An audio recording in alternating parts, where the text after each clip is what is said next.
Hello and welcome to Book versus Movie, the podcast where we read books that have been adapted into movies and then we try to decide which we like better, the book or the movie. I am Margot P. of coloniabook.com and this is my good friend and co-host, Margot D. of Brooklyn Fit Chick. Hi, everyone. So this is our if you're new to the podcast, welcome. This is our second annual Mysteries in May, and we decided to um, dig our heels in and devote the entire month to the incomparable Agatha Christie and the many, many movie adaptations of her work. Today, we'll be talking about Death on the Nile, which we discussed last year. Actually, I think we kicked off our first Mysteries in May with Death on the Nile, but we're going to be talking about the newer Kenneth Branagh version and some other stuff too. Before we get into that, we really are so glad that you're joining us today to wherever you are. If you're listening, if you're watching on YouTube, by the way, if you are watching on YouTube, we don't know which of the clips that we're going to be discussing may or may not end up in our final video, but they're very easy to find, as is this film. We are constantly looking for new ideas. We try to give you a brand new episode every single week. And when we say book, we really just mean really what we mean is we cover movies that have been adapted from some kind of original source. It could be a novel, it could be fiction, nonfiction, it could be a play, it could be a magazine article, a song, a poem.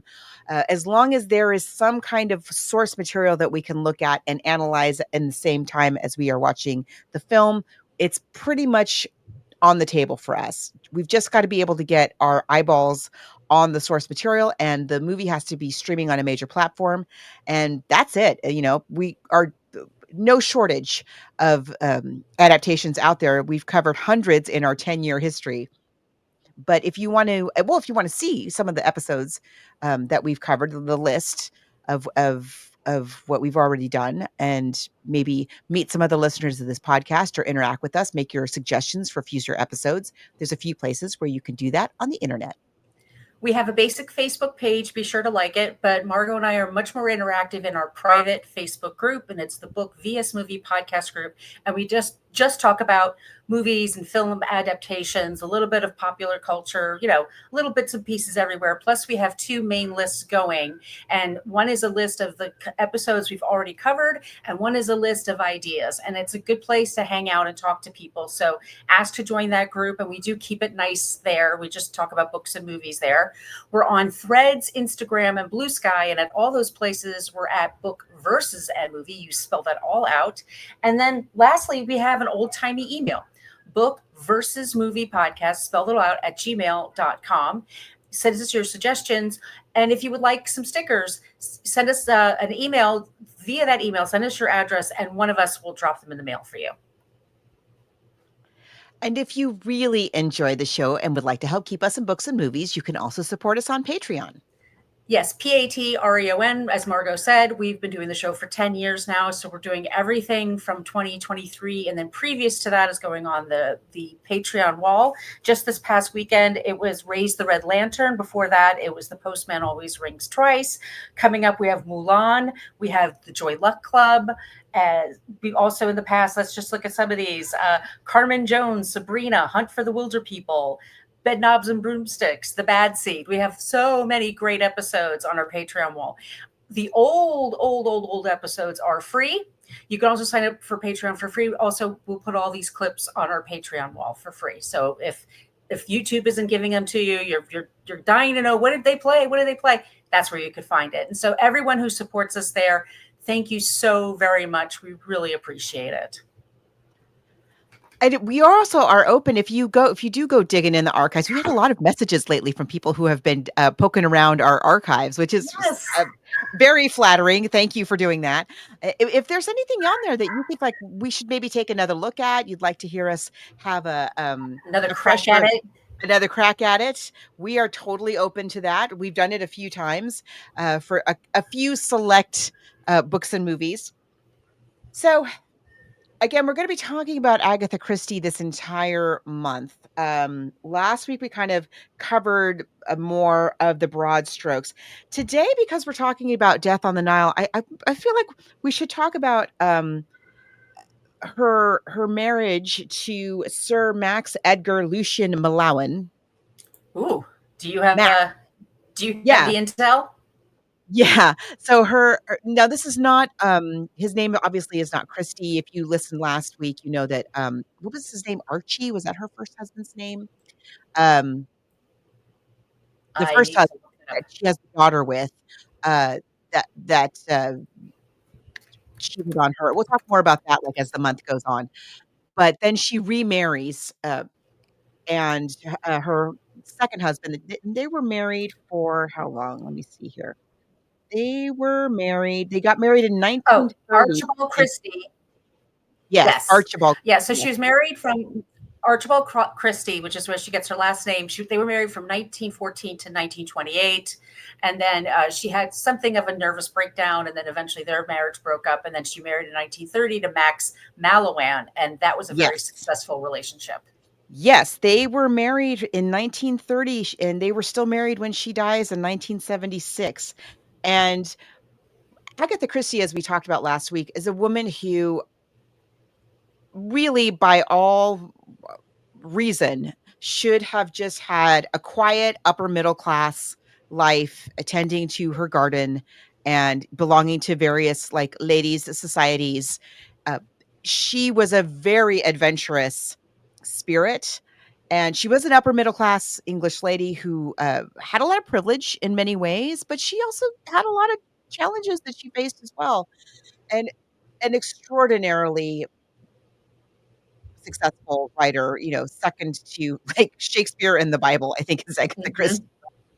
Hmm. And, Max Mallowan, one of the things that they kind of, um, bonded over was a passion for archaeology and antiquities, and particularly, um, Egyptology, as it was called at the time. And, Max Mallowan was an archaeologist, that came out of Oxford University and, trained at Nineveh, and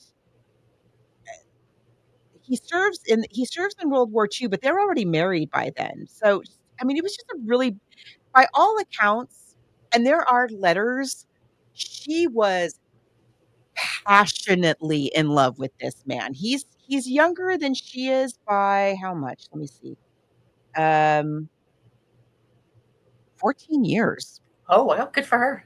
Yeah, good for her, right? So, and she was always kind of self-conscious about that she, especially as they got older, Yeah. especially standards for men and women being what they are.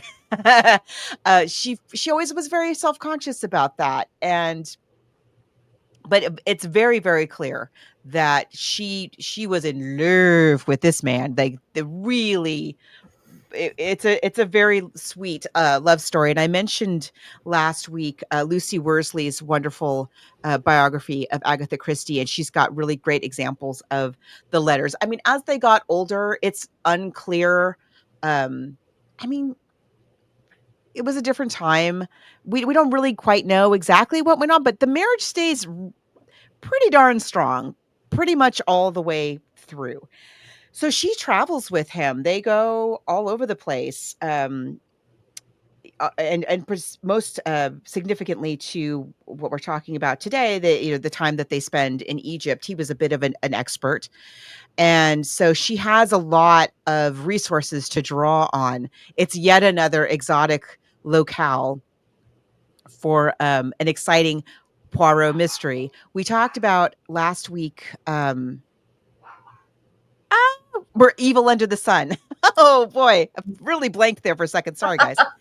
Evil Under the Sun, and we've talked before about Death on the Nile, as I've said, and we also discussed, Murder on the Orient Express. And there's kind of a, I don't want to say trope, but there's a device that Agatha Christie often uses where a murder happens in kind of an isolated location, so it can only be a select number of people who could have done it.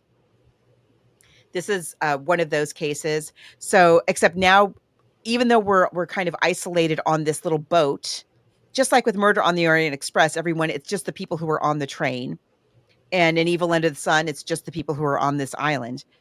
Um, what's great about Orient Express and Death on the Nile is that the boat is moving. It's constantly moving from exotic location to exotic location, and it's a peek into this jet-setting pre-World War II, um, very opulent kind of lifestyle that people led, traveling in a very um, luxurious and slow Mhm. manner. Yeah, I was just watching a video this morning of a woman who I like to watch. I like to follow these people who live on longboats, and they in London, and they live, and they travel the canals, and Oh, they wow. it's like a houseboat, but it's a specific to travel the canals, they have to be quite skinny, so they've transformed what they call these longboats. So they used to use the canals to ship goods and services before the railway.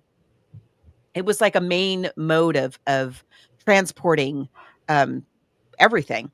And this woman was traveling from, I think, from London to Oxford, I think it was, and something happened to her boat. They were going to take the boat, and they weren't able to take the boat. And it was going to be like a 15-hour, or no, a 9-hour trip on the boat. And it was a 15-minute trip on the train, which they ended up taking. So just to give you an idea of like how slow it's not fast. It's not fast. It's slow enough that as they're passing villages and communities along the shoreline of the Nile, they're able to actually talk to the people on the shore from the boat and Right. have a conversation and talk back and forth.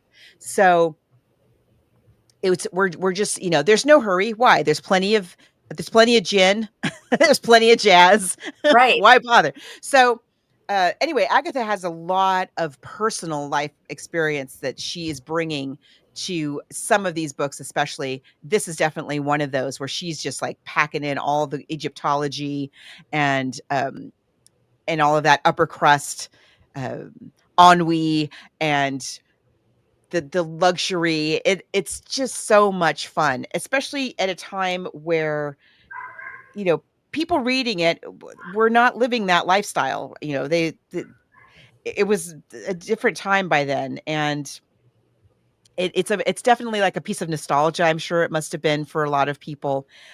It's one of her most popular books, right? So Mhm. let's talk a little bit about the plot of Death on the Nile. It's so yeah, it was published in 1937, and what we have is a socialite. Her name is Lynette Doyle, and she is asking for Hercule Poirot to vacation with her and her new husband to travel on the Nile because she stole this man from her one of her best friends just like 3 or 4 months before. And so she's worried that she's going to find out, her friend's name is Jacqueline, that she's going to come on to the boat and she's going to harass them. I think that's like the worst she can think of. But she also has nice jewels with her. She's very wealthy. He doesn't have any money, but anyway, they fall in love rather quickly. They go on and on about how very, very good looking he is. He's American, right? He's very and he's No, Lynette Ridgway, the rich heiress, is the American. okay. I forget if she's like half American, half English. She has a home in England. She's very, very, very unlimited wealth. So she's from the US, probably like, your Rhode Island, Newport kind of set. Also has an opulent home in Britain. Again, this is during a time where we're between the wars, Mhm. and even, it's the jazz age and things are very opulent, and but the upper classes of in Britain are not quite back where they were before.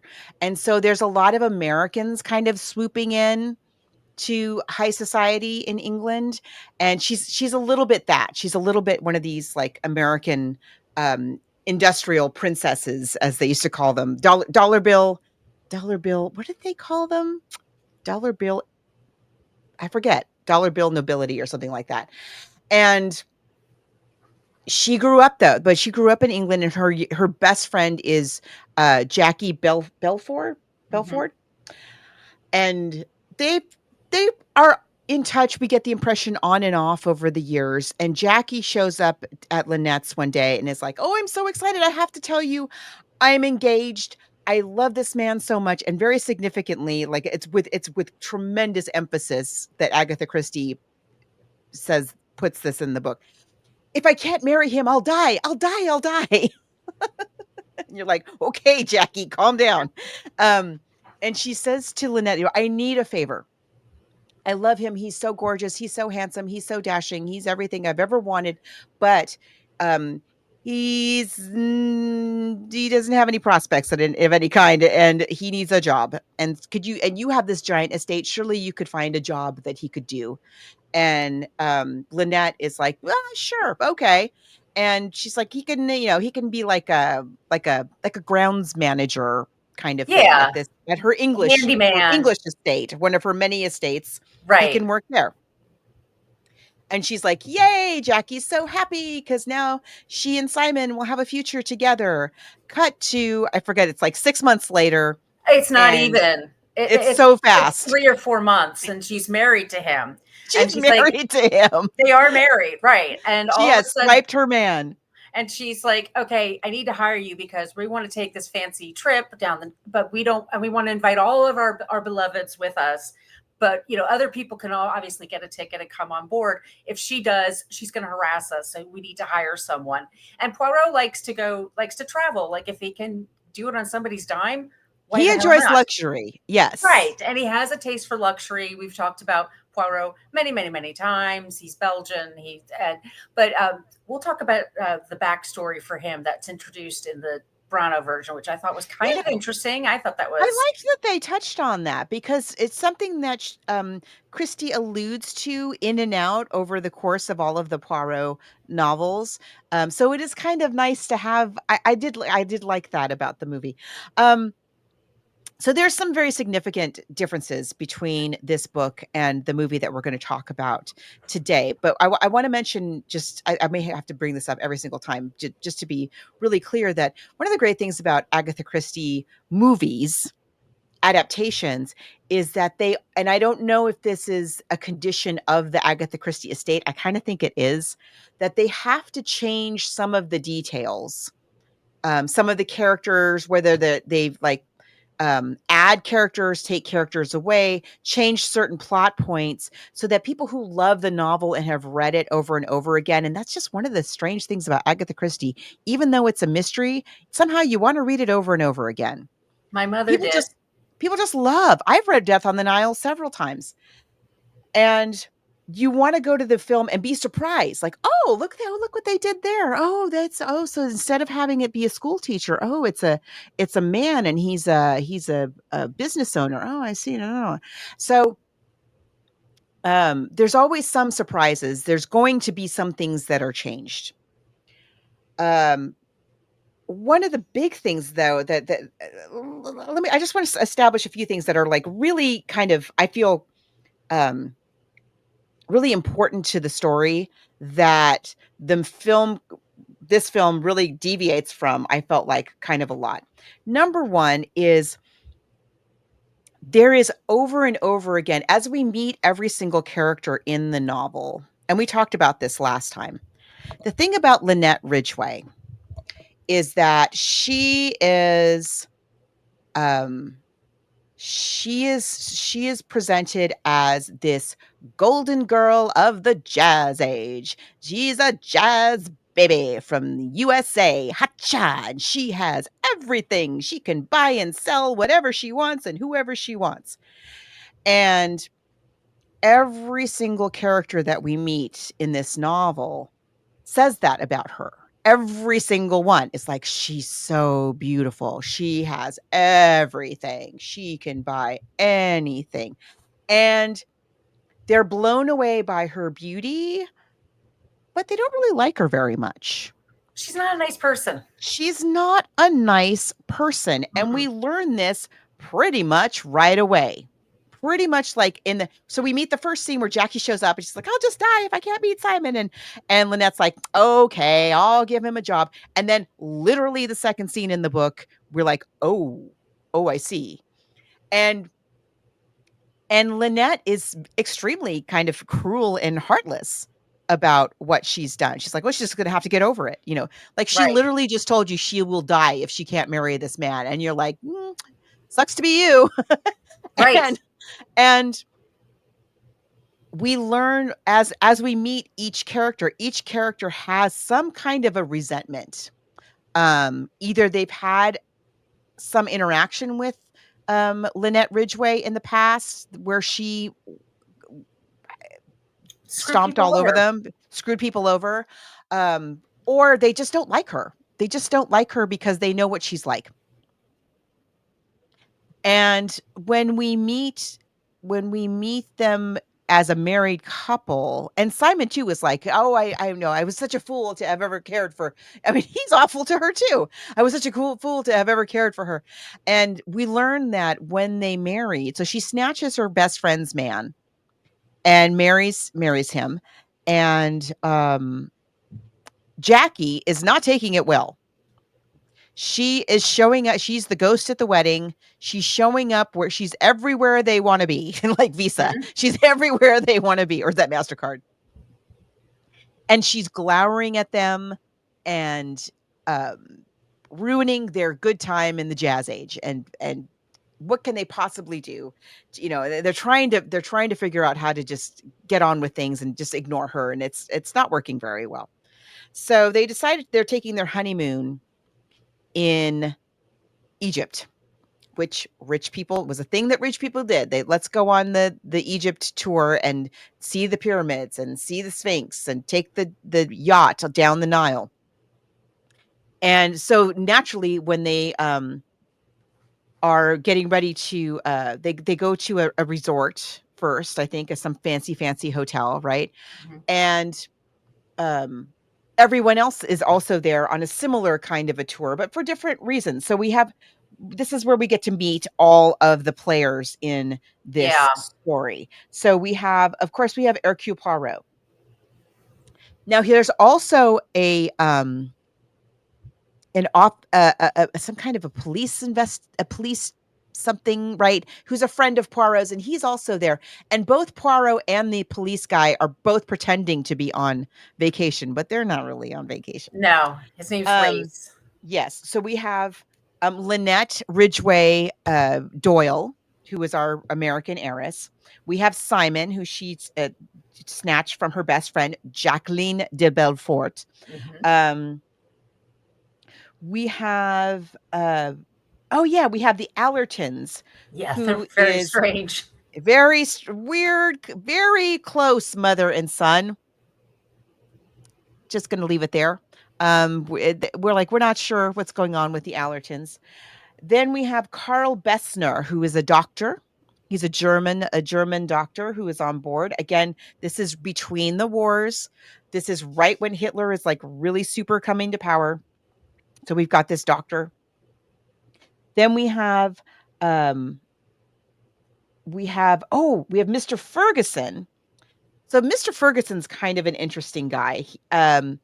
We meet him as Mr. Ferguson, and he is on this extremely luxurious trip. There are other ways to go to Egypt. Like if you don't have money or if you're an academic, this is not how you're going to Egypt.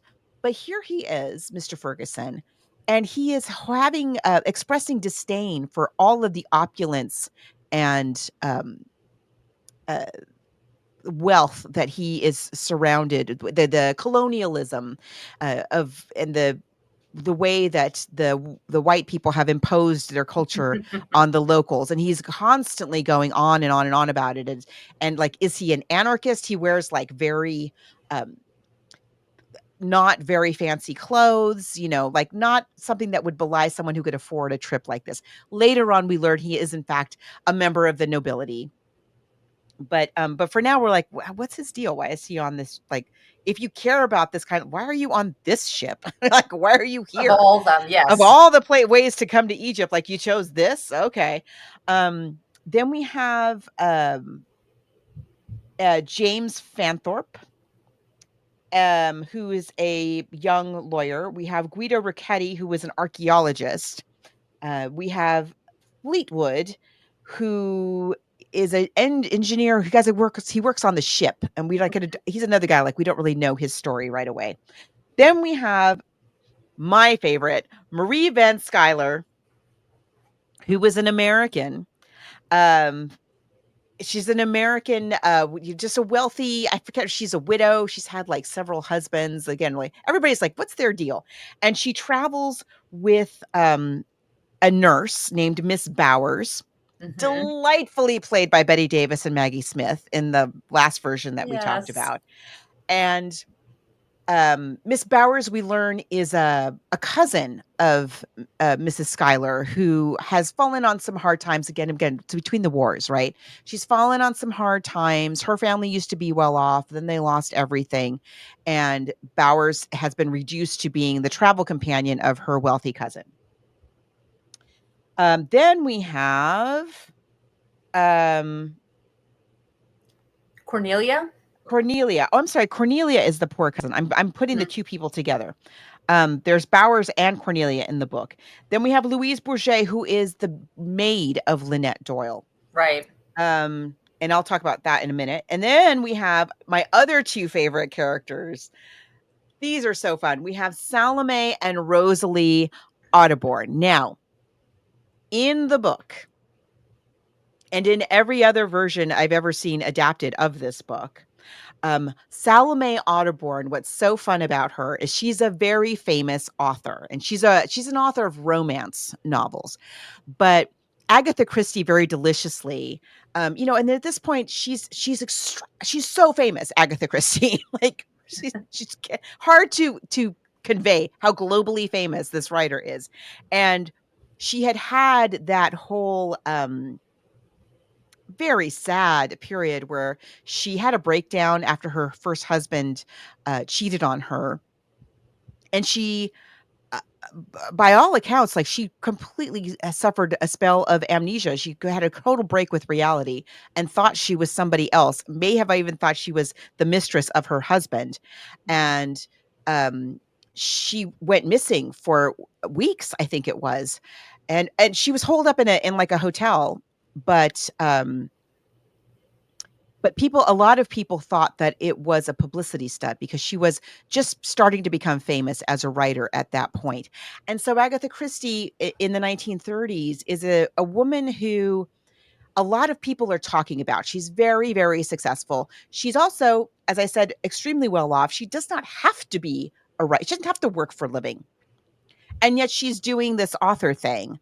And she disappeared. Like, it was for attention. Like, what was that about? And she was a character, like I say, a woman who people had a lot of opinions and were always gossiping about in the newspapers and whatnot. And so Agatha Christie in Death on the Nile has taken all of the salacious things and rumors that people have said about her and made them true in the person of Salome Audubon. Salome Audubon is all of the worst things that people thought that Agatha Christie was. She's a dilettante, she's a drunk. She's an attention seeking it's like a heat seeking missile for attention and fame. When she sees Poirot is on this journey with them, she's constantly like milking him for details that she can put into her books. And she's just a very annoying, uh, ridiculous woman. And she has with her as her travel companion her daughter, and who is also sort of like a nursey figure. We have several women in this novel who take care of older women. Mm-hmm.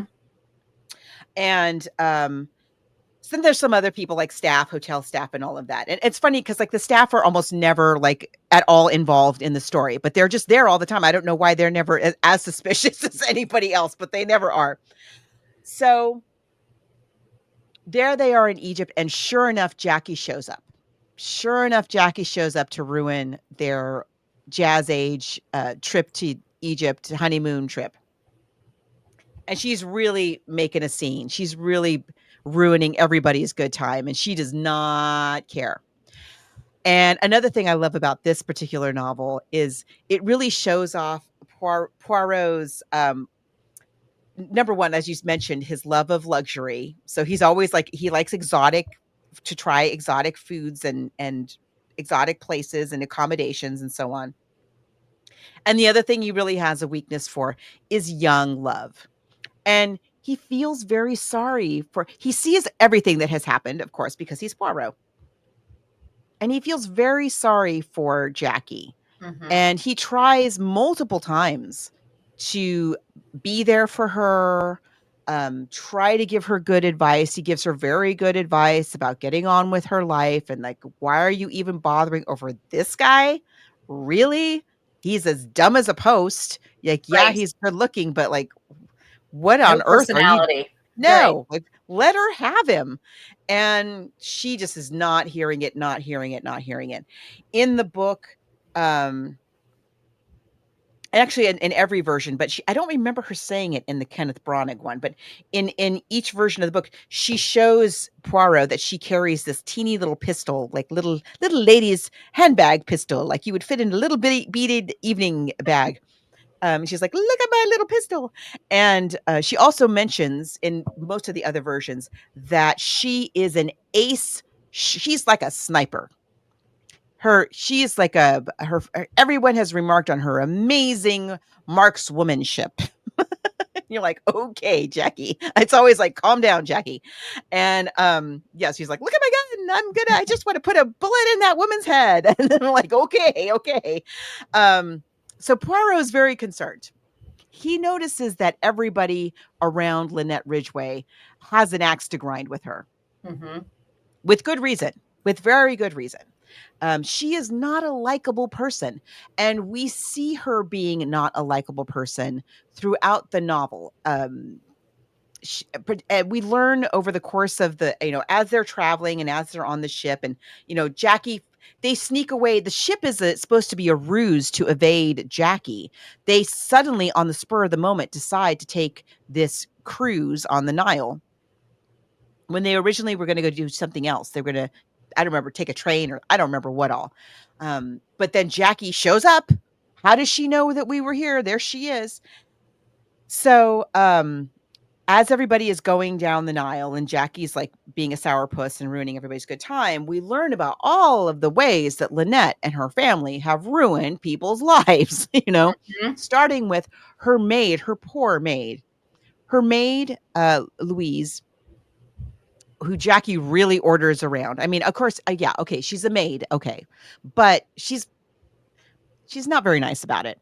And we learn also that Jackie for somehow forbade the maid, basically blackmailed the maid to keep her from leaving her and getting married. The woman was in love. Louise was in love with the young man. And Lynette's like, nope, he's not good enough for you. You're not marrying him.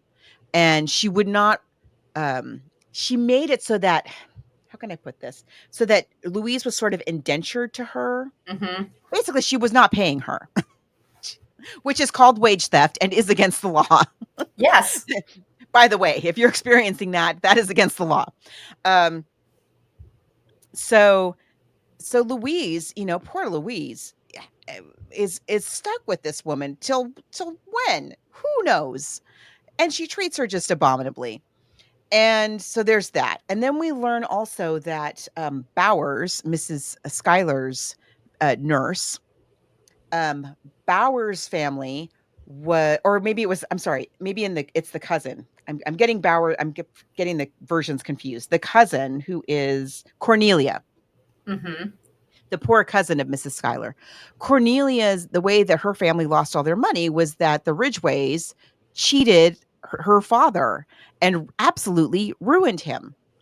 And it just destroyed everything. It destroyed their lives. And here she is stuck with Mrs. Schuyler on this ship on the Nile. And everybody has some story like that that's connected to the Ridgways. And so it's a lot of the novel is all of that kind of coming out. And Poirot's like, that's very interesting. We also learned that Mrs. Schuyler, who's very crotchety and very fun to read, she's extremely cranky for a woman who's on a dream vacation. We also learned that she, for all of her money and everything, she's a kleptomaniac. She likes to steal jewelry. And so We all need a hobby, Margot. I know. So when she meets Lynette Ridgway on the Nile, she's like, "Oh, those are some nice pearls." In the book, it's a pearl necklace. "Oh, nice pearls you got there." And Brower's is like, "Don't even think about it. I know what you're doing. I know what's up. We're not doing this. Not now. Not on a boat. We're like there's only 6 of us here. Like, what are you doing?" Um So, yeah, so it's a lot of that. There's a lot of, like, learning about all of the ways that Lynette and her family have screwed people over to get to where they are. And Lynette is becoming increasingly paranoid. There's a scene where they're visiting, a temple or something like that, and this humongous boulder Abu drops out of the Simbel. sky. Abu Simbel. This Right. giant boulder drops from the sky and very nearly crushes her. So she's just becoming and Jackie has just straight up said she's gonna shoot her. So But so she's she's on the boat when it happens, so she has an yes, alibi. she has an alibi. But we're meant to understand that there are a lot of people who don't like Lynette or don't Yes. have a problem with her. So they have that close call where there's going to be a boulder that hits them.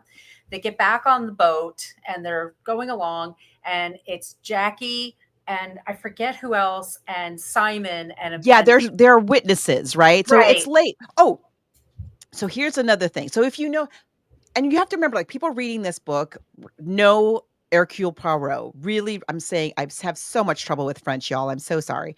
They really know a lot. We know things about him because Agatha Christie, as I said, she likes to drop these little breadcrumbs about his life. You know, he was a refugee. He was a star, law enforcement officer in Belgium. He this and that.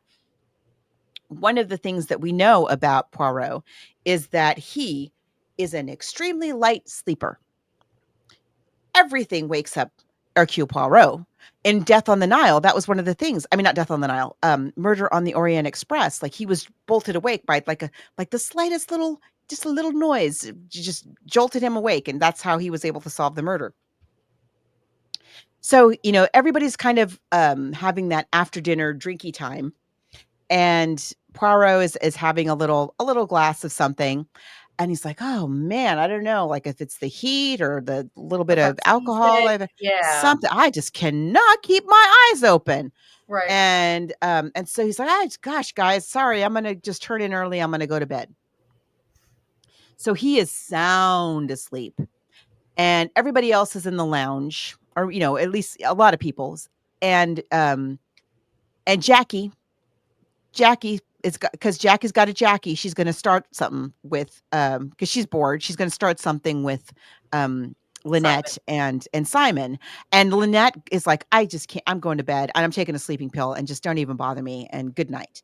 And so that leaves Jackie and Simon and all the other people. And so Jackie is pushing him and pushing him and pushing him, and they get into this argument.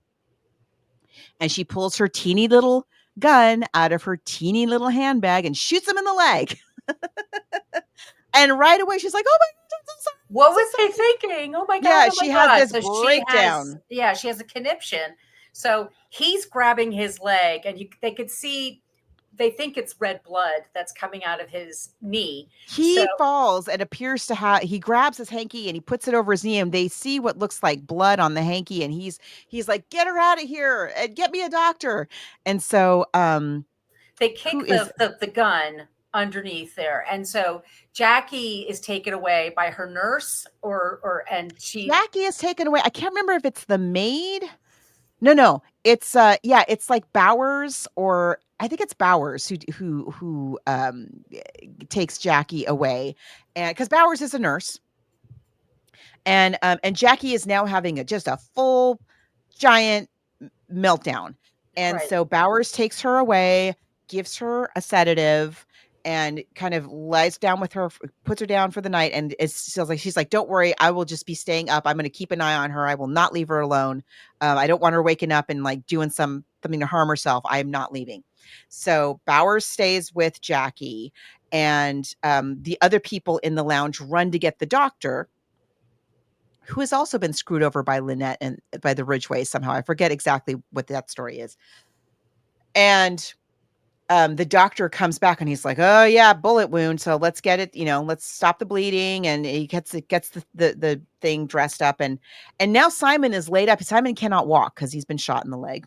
Yeah, so he's bedridden. So he's bedridden. And so and they keep him there in the lounge. I think he spends the night in the lounge. And that's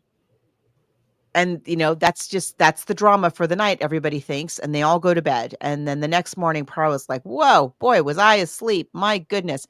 And there's a scream, and it's the maid, and she has gone in to wake Lynette for her breakfast, and Lynette is dead with a bullet right through the temple, just like Jackie said she was going to do. Only Jackie couldn't have done it because she was sedated as well.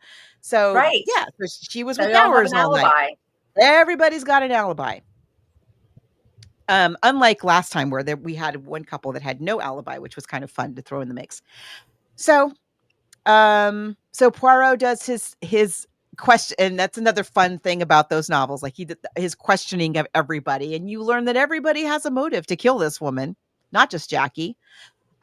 Even though, yes, she was killed exactly the way that Jackie said she was going to kill her. And another thing that often happens is the simplest solution is generally what it ends up being.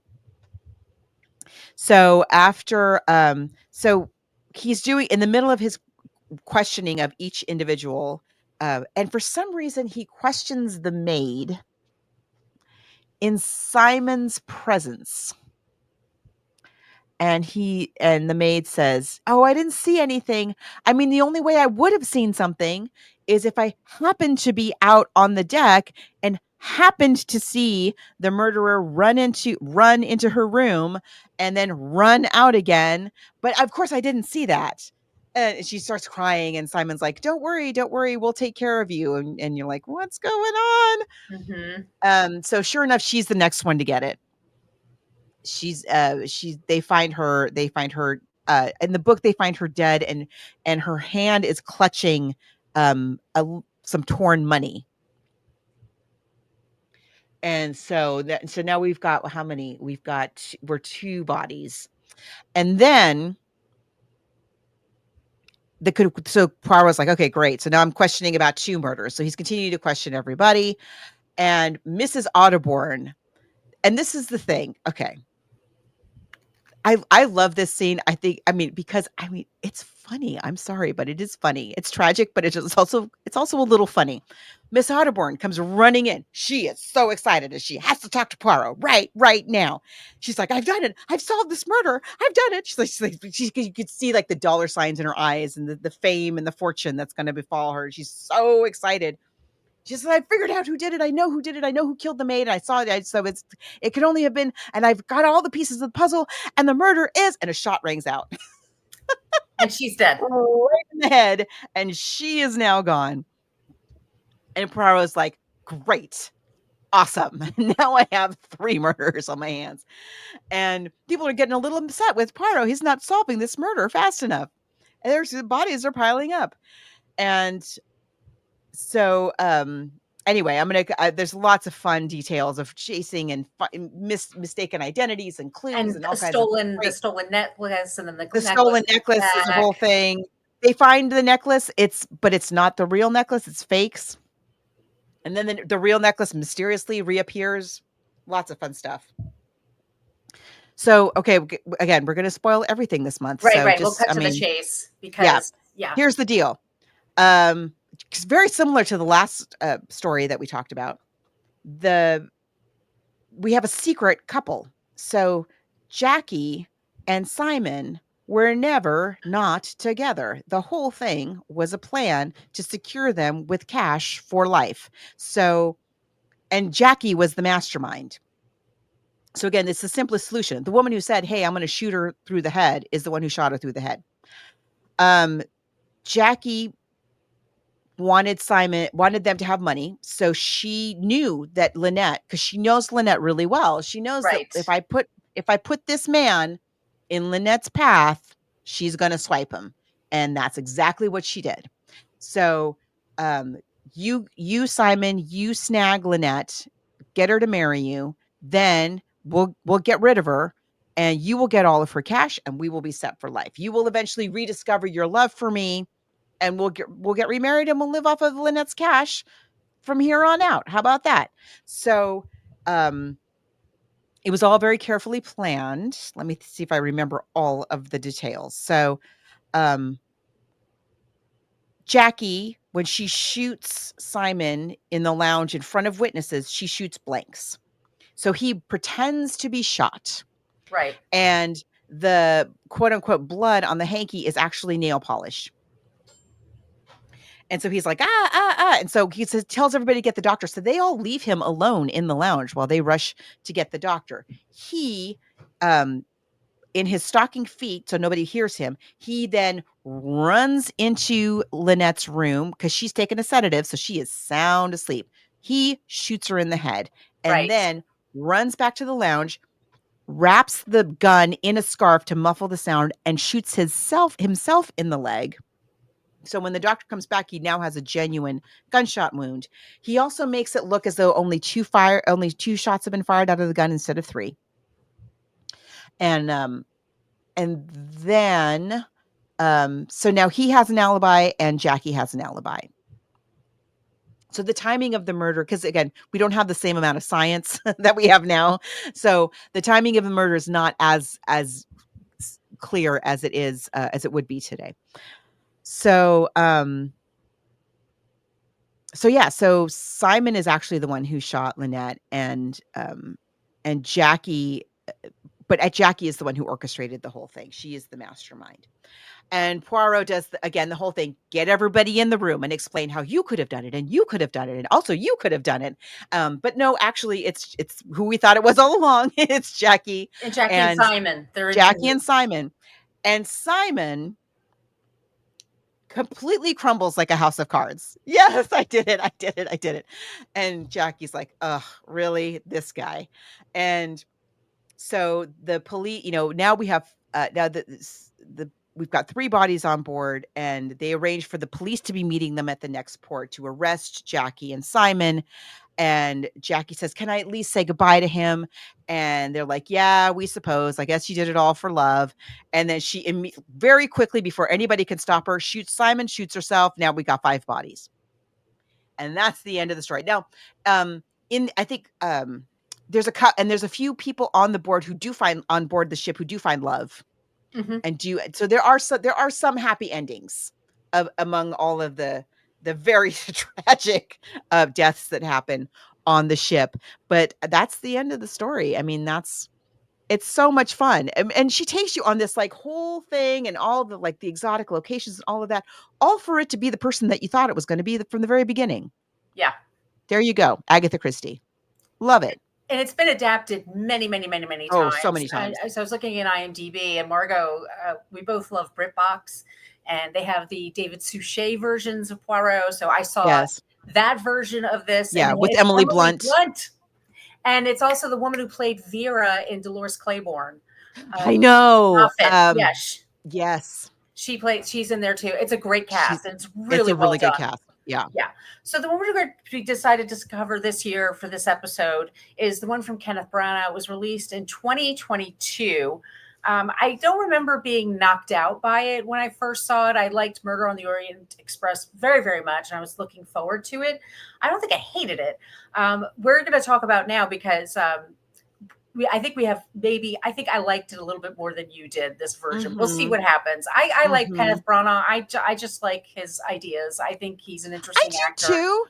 I don't know. I just have a hard time getting on board with his Poirot. I don't know what it is. It's different. I know it's a different take, and I don't know why my mind is resistant to it, but it is. So let's play the trailer. So this is the 2022 trailer, and we'll get right into this version, this adaptation. To fill the Nile. Should have hidden it, shouldn't you? When you have money, no one is ever really your friend. It's too late to change events. It's time to face the consequence. Someone is dead. The crime is murder. Never again is what The murderer is one of you. Were you aware of any grudges? Madame is used to getting what she wants. never again is what you I don't feel safe here. I don't feel safe with any of them. There are so many conflicting hates and jealousies. Oh, I like this. Did you see or hear anything? I did not trust her. I still don't. What did you do last night? You accused me of murder. He accuses everyone of murder. It is a problem, I admit. The murder was methodically planned. Why you did this? You are mad. Can I not trust you? What do you want me to say? Someone else is dead. You lie in my face! Lock the doors! The murderer is here. And will stay here.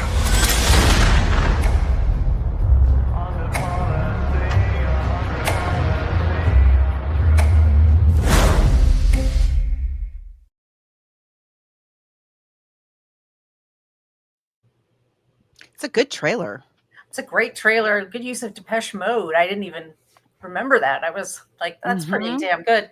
So there's right off the bat, let's just say there's a couple of canceled people that are in this production that Yeah. it's Armie Hammer. We all heard Armie Yeah. Hammer's story, and Russell Brand, who's just been indicted for sexual assault. He's going to be going for trial for that. Armie's in there. You can't help it because he plays Simon. Russell Brand, they have him dressed up in a certain way. I didn't even know it was him for a second there. He's much different than he is. Oh, I Like, you did. Get him to the Greek and stuff like that. Yeah. I did. But anyway, so you do have to understand that. But they've made some really interesting choices in here. They've combined some characters, and instead of having in the book, he has Race, who's he's like a Secret Service guy. That's like his, whatever. Here he has a friend named Book, and his played by Tom Bateman, and he was also in Murder on the Orient Express. Yes. So he and his mother Euphemia, who's played by Annette Bening, they meet up in Egypt at the Nile. We have Ali Fazal is Andrew Cacciatore. Yes. Oh, we forgot to have mention. I was going to Dawn say we forgot. French. Can you hear me? Did I get disconnected? Okay. I'm so sorry to interrupt, but important character we forgot to mention was Uncle Andrew in the book. So Uncle Andrew is Lynette Ridgway's. He's not really her uncle. He's her financial advisor, and we learned that because she marries Simon without telling anybody. They don't announce the wedding until they're going on their honeymoon. And Uncle Andrew shows up in Egypt like, oh, I didn't know you were here. And hey, you got married. Since we ran into each other, I just happen to have these estate papers. If you wouldn't mind just signing them while we're here. So we learned that Uncle Andrew has been, rather than being somebody that Lynette has taken advantage of or her family has hurt or taken advantage, he is taking advantage of Lynette. He's been embezzling from her, and he needs her to sign some papers so that he doesn't get found out. And spoiler alert, he does get found out. Of course he does. So that character of Uncle Andrew is played by Ali Fazal, like you just mentioned. Here he's Lynette's cousin, Andrew, which I really like. I really like that as a choice. Oh, I love it. So we have Dawn French and Saunders. Saunders are in this. They're Marie von Schuyler and her nurse, but they're also lovers. Gal Gadot is our Lynette Ridgway. So in all the other versions, she's this platinum blonde, but we get Gal Gadot and her Israeli accent here. Armie Hammer is Simon. Rose Leslie is Louise. Emma McKay is Jackie de Belfort. I'm sorry. And they have very successful careers. Sophie Okonedo is Salome. So she's a jazz singer. And I think she's based on Big Mama Thornton, also Sister Rosetta Tharpe. Tharpe. Mm-hmm. who was a jazz guitarist and probably really invented rock and roll. She's like before Rocket Pretty 88 much. and all that. Yeah. Yeah. So she's a big deal. And then Letitia Right. Wright plays Rosie. That's her niece, but she's also her business manager. Yeah. And Susanna Fielding is Catherine.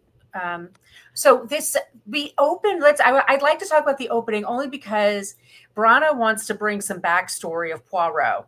That's going to be his defining thing. That it's like everyone I think knows David Suchet mainly as Poirot. I mean, people that are Agatha Christie geeks. And I posted in the Facebook group, there's going to be a show coming out. Like he's going to be traveling to all the places that Agatha Christie went to. I'm so excited. Very exciting. There is an episode of the David Suchet series that alludes to his young love when he's like a young officer. I can't remember which one it is, which of the episodes it is. But as I said, these are little details about Poirot that get sprinkled in the novels, kind of just throughout all of the novels. But it's not something that we necessarily get in any of the adaptations, unless you have something like the series where you have the time to really explore it. So I do really like that choice to have like a little prologue, a little about him. And so it's World War I, and he's fighting with the French, and he comes up with a plan to beat the Germans, like to sneak on them ahead of time. And so they do, and they're successful, but unfortunately his commander is killed because he zigged when he should have zagged. Basically, he winds up in a hospital, and he has scars on his face from the action. And he wakes up, and this woman he's madly in love with sees him, and she said, he's basically like, go away. You don't want to be with me. He's been through some stuff. He's been through some trauma, and he's got this horrible injury on his face. And she says to him, well, you could grow a big mustache. And she loves him. You could tell, like, she really loves him, but it doesn't work out. And so this love that he lost in his life is one of the many things that kind of motivates him as a person. So he comes across as very fastidious and a loner and peculiar and blah. I don't need people. I'm just, I just keep to myself. But he is a very lonely man. He does recognize some people are very happy and some people aren't. Yeah. And it also explains, his weakness, because if you want, he would call it that, I think, for young love. Like, he just cannot resist helping young people in love. He doesn't want them to make the mistake he did. He doesn't want them to make mistakes. Exactly. And so he really empathizes. He empathizes, even though he knows that what Lynette did was wrong and mean and cruel. He nevertheless is like, oh, but they're in love. And he also, on the other hand, what's the word I'm thinking of? He has empathizes. Oh my gosh, I suddenly blanked on empathizes. He empathizes with Jackie because she's had her heart broken, right. and he sees that she's about to make some very, very bad life choices, and he's trying to help her. So, but having that prologue really helps us understand in a way that you don't necessarily get in the other versions of this. So I really appreciated that choice.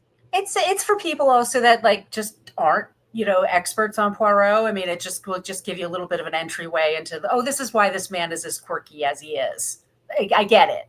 And then it doesn't become a distraction. So yeah. And the jazz music is incredible.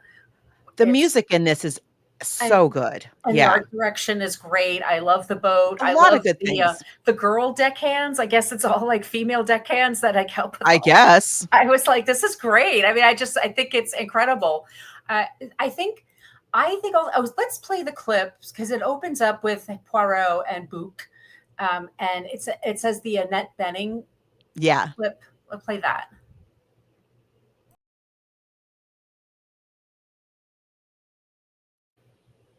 So he has a friend that he's gonna. And so we take so they're taking the place of that really weird mother and son, the Yes. Allertons, in the novel. I really like this. This is a choice I really do like very much. I love them. I think they're, um, it's just I love that we have Book back. uh, it's nice that, instead of having, in the novel and in the other adaptations where there's that other, um, detective that's there. Mhm. That's a friend of Poirot's. We have Book from the previous, movie. And I just think that's a great choice, and I love Annette Bening as his mother. Terrific. Absolutely terrific. Cannot find her red paint. And that she needs that for one of her colors, but she cannot find her red paint. So we have a jazz singer and her niece. We have a whole group. When there's so much chemistry, they have great chemistry, Gal Gadot and Simon Armie Hammer. They just do. They look, I mean, they all look beautiful in what they're doing. And Everybody's gorgeous. everybody's And insanely beautiful. I think she's a great choice. I like her. I like the selection of Gal Gadot. I'm not at all bothered by the accent. It's fine. Who cares? She's an international jazz baby. Um, my only thing about it is she's not mean. She's not. No. We don't see her. We see her being like, oh, Louise will do all of the work, without me mentioning it to her ahead of time. Like, guess what, Louise, you're packing everybody's bags. But it's not that same level of cruelty that Lynette has in the book. So we, the viewer now, as opposed to when you're reading the book, like when you're reading the book, like you do not like Lynette. The reader is not, Lynette's going to get it, and you maybe don't feel bad about that. Whereas in this film, like when she says she's scared, like you feel for her. Like I just feel like there's not. It's much more that she's so beautiful and everybody loves her. Like, what's your name? Russell Brand's character is just in love with her. Like she didn't really like they broke it off, but it wasn't like she was just mean and cruel to him. She's much less, um she's Of a much less villain. mean. She's much less of a villain in this. And I don't know how I feel about that. Yeah. Okay. Fair enough. So so Jackie does show up, and I kind of want to play this clip too, because like we were just talking about how gorgeous everybody is and the art direction of this film. I mean, it is pretty spectacular. It's gorgeous. Yeah. They really spent a lot of time. You can tell. It's gorgeous. Here we go.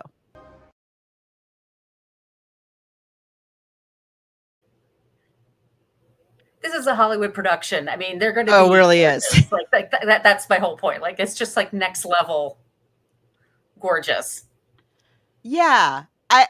But yeah, again, like I have these, I feel like another thing, like with Lynette not being mean enough. And while I absolutely love, um, Sophie Okinoto and, Mhm. Letitia Wright as the Otterborns, and I love the characters, I love their story, I love Letitia Wright's, chemistry with Tom Bateman, and, Yeah, they're a couple. they're a couple, and Sophie Okinoto has, like, a sort of flirty thing going on with, and I like that too. I think that I Same. really like all of that, but the fact that we don't have. Oh, and then also, I wanna talk also about Dawn French and Jennifer Saunders. So, again, we're kind of shifting, playing a little bit of a mix and match with the characters, which is very par for the course for a Christie adaptation. We have Jennifer Saunders, playing Mrs. Schuyler, and Mrs. Schuyler here is also the same character as that, um, Lord Dawlish in the book, he's a nobility, but he is also a socialist. Right. And so she's that character. And so the fact that we have her being that character, and we have Salome being the blues artist that she is, who's a very serious artist. And I like both of those characters very much, Mhm. but we don't have the rich Mrs. Schuyler who is also a kleptomaniac. Mhm. And we don't have the Mrs. Otterborn, the ridiculous romance writer. And those two characters, the fact that they are comic relief isn't really the right word, but um, they are the ones who are really lampooning this class of people. And we don't really have that element, I feel like, in this movie. We You we d we are we no, with don't really have making fun of the rich. We're more like it's more eye candy, and it's a little more, like, aspirational than it is critical of that set of people, Mhm. and I really feel like we're missing that. Salome is interesting because she is a black character in a Christie novel. She's Mhm. she. I love the fact when he talks about her turban. He goes, "Aren't those out of Love that. style?" And she's like, Oh, I "Not when love it. I'm wearing it." But she's got herself a little bit of a handgun in there. I mean, it's I love established. all her scenes. Yeah, she's Yeah. been through some stuff. But the thing is that I never think either one of them would have anything to do with the murders. No. So I'm kind of like, it would have been more, yeah, like if they were a little bit more about making sharp observations about the wealthy, They the could have had bourgeoisie. another person in there. Like, we were playing mix and match, like, you can't tell me you didn't have the budget to have, like, even one, like, you know, stupid, rich guy who is on his 6th wife or something, something to give us a little bit of that element. I feel it's really missing. And so because of that, um, it doesn't have quite the levity that it doesn't quite have there's a little bit of a lightness missing out of Mhm. it. Even though I do like Kenneth Branagh's Poirot in this movie a lot more than I did, and I think it's much more developed here, and that prologue is really nice. There's a lot of things I like about this movie, but I do feel like we are really missing that element that so many Christie works have of not, putting these wealthy people up on a pedestal. I think we've done that here, Mhm. um, and so it doesn't bubble along as steadily as I think it would have otherwise. Although like I say, I love what they did with Schuyler and Bowers, and I love what they did with the Otterborns. I feel like we could have just given us somebody back to give us that little element to be the ridiculous. Um, we're not getting that ridiculousness in any way here, and that's I feel like that's a missing ingredient. Yeah. No, I agree. I agree. So we do lose the maid, and her body is found. He does go through the whole rigmarole of deducing who did what and to whom, and it ends with, and I like the way it ended in, like, there's like an interrogation room. Basically, it's the one of the decks on the ship, but in the end it is who we said it was. It's Simon Mhm. and Jackie.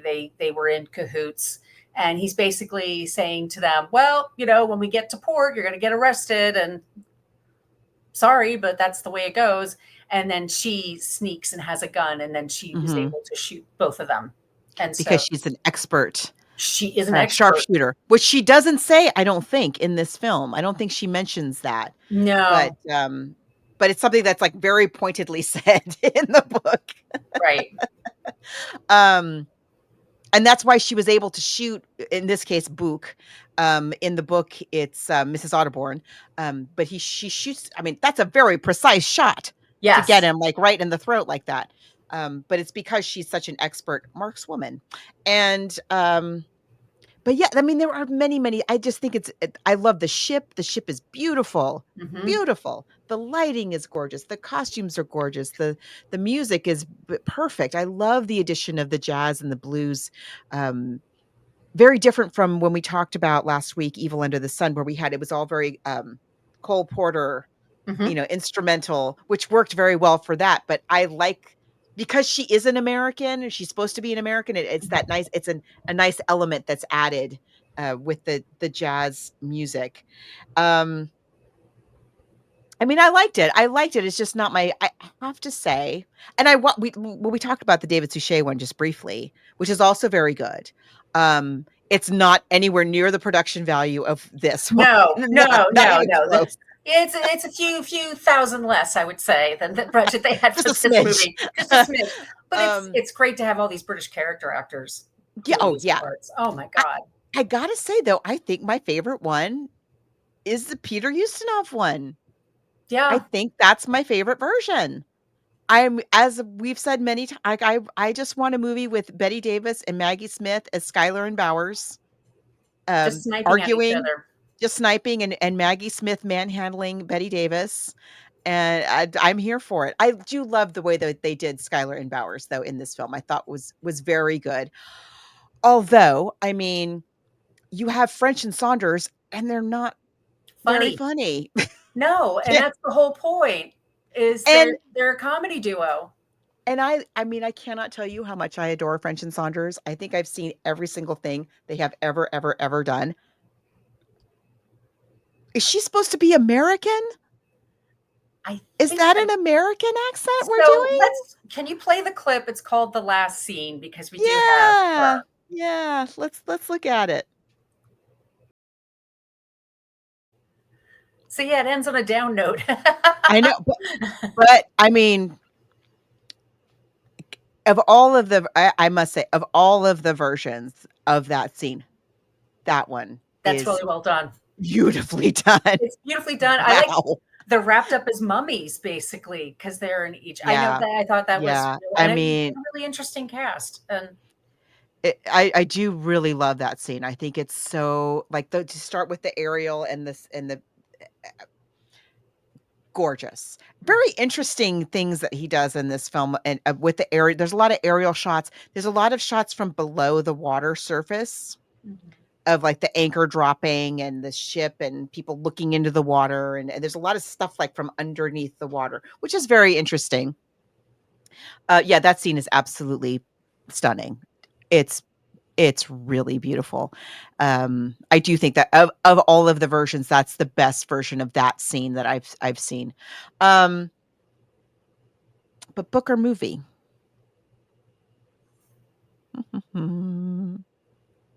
I guess I'll go for the book, because that's the it's where we get all the ideas for the other ones. Yeah, I'm gonna go for the book too. I think the characters, I think the characters are more fun. It's more fun. Like again, Death on the Nile, the book, you're going to want to read it over and over and over again. I don't know that I want to watch this over and over again. Right. It's such right. a bummer. Yeah. But it's really well. I mean, and then there's a scene after that where he's at a nightclub where Which she's I playing. love. Yeah, I loved it I love too. that. And I think he shaves his mustache. He but does. you know, you don't know, like, is she there? Does she know that he's there? Are they really Mhm. meeting up, or is he just giving it a shot? He's shooting a shot finally. I don't know. You don't know. Yeah, it's a little sadder, but I don't know. But I thought it was well worth the time. And Oh yeah.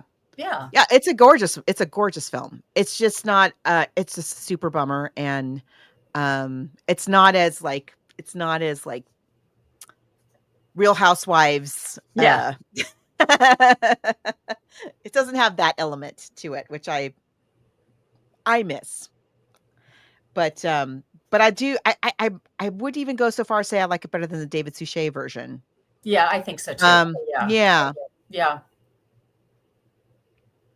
So let's talk about what we're doing next. This is very exciting. So it's based on The Mousetrap, which is her play. The movie is called See How They Run, and it has Sam Rockwell and Saoirse Ronan. Is that how you say it?